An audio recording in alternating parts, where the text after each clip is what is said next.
के बिना कहीं जाऊंगा क्या? महाराज साहब आज आपकी आज आज और कल जरा आगे जरा चल एक संवाद में मिनट, दिखे एक मिनट। हम आपको कहीं जाने भी नहीं देंगे अरे हमारे देखो यहाँ से। देखो देखो, पहले आप लोग सुरक्षित हो, घर पे सब लोग सुरक्षित हैं, आपने पहले ही पूछ लिया था सब मालूम है, फिर भी अब मैं ग्वालियर से आपके आपको जाने भी सामने नहीं देंगे, कहीं नहीं जाने हाँ। देंगे सर 2 दिन का आपका कार्यक्रम है या किस तरह क्या तीसरी लहर को लेकर कुछ अधिकारियों से कुछ नई तरह से बात? मेरी बड़ी विस्तृत चर्चा मुख्यमंत्री जी के साथ कल हुई है।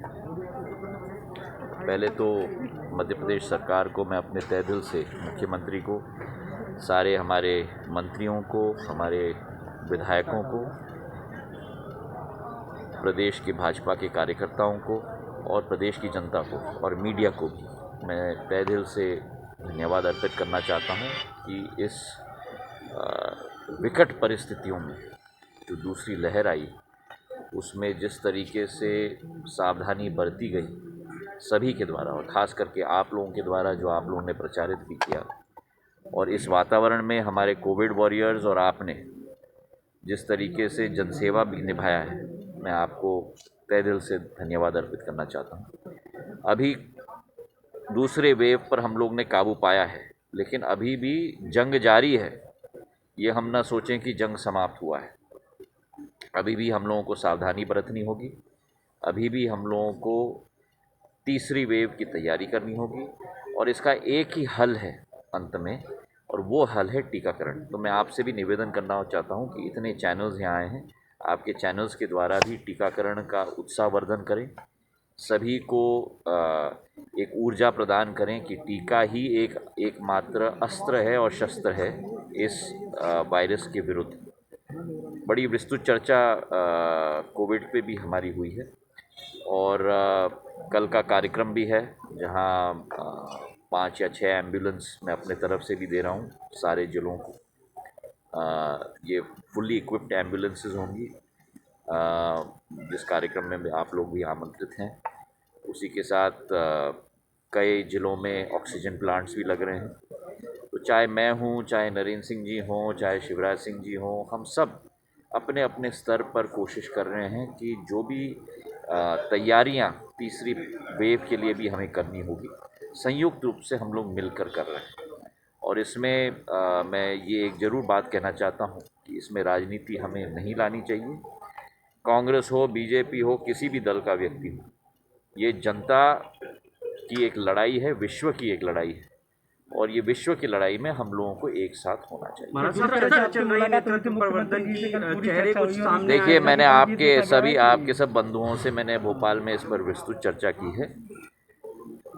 मध्य प्रदेश सरकार के मुखिया शिवराज सिंह चौहान जी हैं। उनके नेतृत्व में पिछले 16 महीनों में जिस तरीके से इस कठिन परिस्थितियों में सरकार ने इतना बेहतरीन परफॉर्मेंस दिया है, मैं उनको धन्यवाद अर्पित करना चाहता हूं। बधाई नहीं केवल, लेकिन धन्यवाद अर्पित करना चाहता हूं कि उनके नेतृत्व में ये सब संभव हो पाया है। नेतृत्व परिवर्तन की चर्चाएं कहां से चल रही हैं मुझे नहीं मालूम, लेकिन मैं एक सौजन्य भेंट और कोविड के विषय पर और संगठन के विषय पर चर्चा करने के लिए भोपाल में मैं गया था और बहुत लंबी अच्छी चर्चा हमारी हुई है प्रदेश अध्यक्ष जी के साथ, प्रदेश संगठन मुखिया के साथ, मुख्यमंत्री जी के साथ, कई मंत्रियों के साथ, और उसके बाद आज मैं अब ग्वालियर आया हूँ।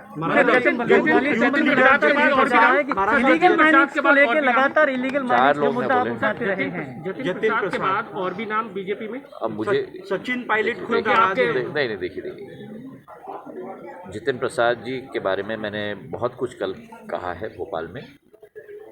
मेरे साथ मेरे सहयोगी के रूप में, मेरे सहयोगी मंत्री के रूप में, मेरे छोटे भाई के रूप में हम दोनों ने साथ में काम किया है। उनका मैंने स्वागत कल किया।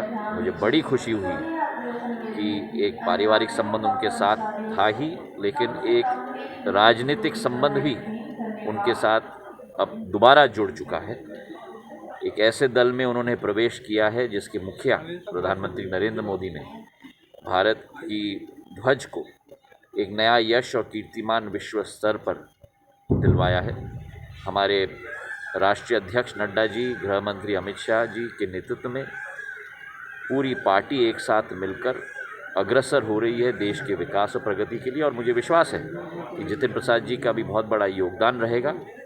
उनमें बहुत क्षमताएं हैं और उन क्षमताओं का प्रयोग पार्टी पूर्ण रूप से करेगी। ग्वालियर चंबल अंचल में लगातार ये देखा जा रहा है कि ग्वालियर चंबल में अवैध माइनिंग पिछले कई दिनों से आप भी मुद्दा उठाते रहे हैं, लेकिन कल भी हमला हुआ है, बंद नहीं श्रद्धा हो पा पांडे रहा है, लगातार उस पर हमले हो रहे हैं। एसडीएम SDO है फॉरेस्ट, लगातार उस पर हमले हो रहे हैं। 1 दर्जन से आपने अभी मुझे सूचना दी है, इस पर फौरन तहकीकात होगी।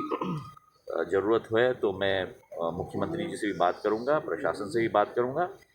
जल्द से जल्द तहकीकात होगी, क्योंकि अवैध उत्खनन के खिलाफ मेरा झंडा सदैव बरकरार रहा है और इसका समाप्ति करना, इसमें 2 पहलू हैं। जिन लोगों ने सरकार के साथ मसौदा पे हस्ताक्षर किया है और सरकार को रॉयल्टी दे रहे हैं, उन लोगों की रखवाली भी होनी चाहिए, क्योंकि सरकार को उसका पैसा भी मिल रहा है। पर जो अवैध उत्खनन कर रहे हैं उनके विरुद्ध सख्त से सख्त कार्रवाई होनी चाहिए। और ऐसे भी कई लोग हैं जो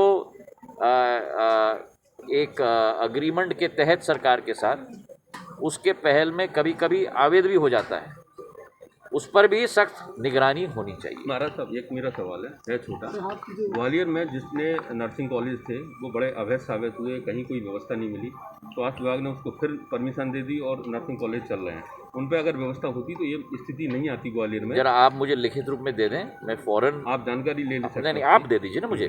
देखिए, आप भी तो जनसेवक है ना, आप लोगों के सुझावों पर बहुत बार मैंने काम किया है। लगभग 143 है चंबल संभाग में, और जब आप होता आप ये है इसलिए मैं कह रहा हूँ ना, आप आवेदन नहीं, आप लिखित रूप में मुझे सूचना दे हमारा तो हो दीजिए। क्या सुन लीजिए ना, उस पर पूरा लिख के मुझे दे दीजिए। उस पर कार्रवाई करना सरकार के द्वारा मैं मंत्री जी को कह दूँगा। महाराज, ये नहीं हो क्या रहा है, जैसे कि एक नाम से नर्सिंग होम खुला है, उसको नोटिस दे दिया, बंद करके दूसरे नाम से उसी बिल्डिंग में फिर खुल गया है, फिर वो नहीं होना चाहिए। बिल्कुल, आप बिल्कुल सही कह रहे हैं। अगर वैसा हो रहा है तो अगर मैं कंपनी के रूप में कार्य कर रहा हूं और मेरी गतिविधियां गलत हैं और उसे बंद की गई और फिर मैं कंपनी के रूप में उसी को करूं, तो वो तो गलत है ना। कल तक आप बिल्कुल लिख के दीजिए ऐसा मुझे। उदाहरण है, कल लोटस था, लोटस का लाइसेंस देना सुबह लग गया सारा का बोर्ड। वही तो आप मुझे दे दीजिए। एक क्वेश्चन चलिए, बहुत बहुत धन्यवाद। चलो।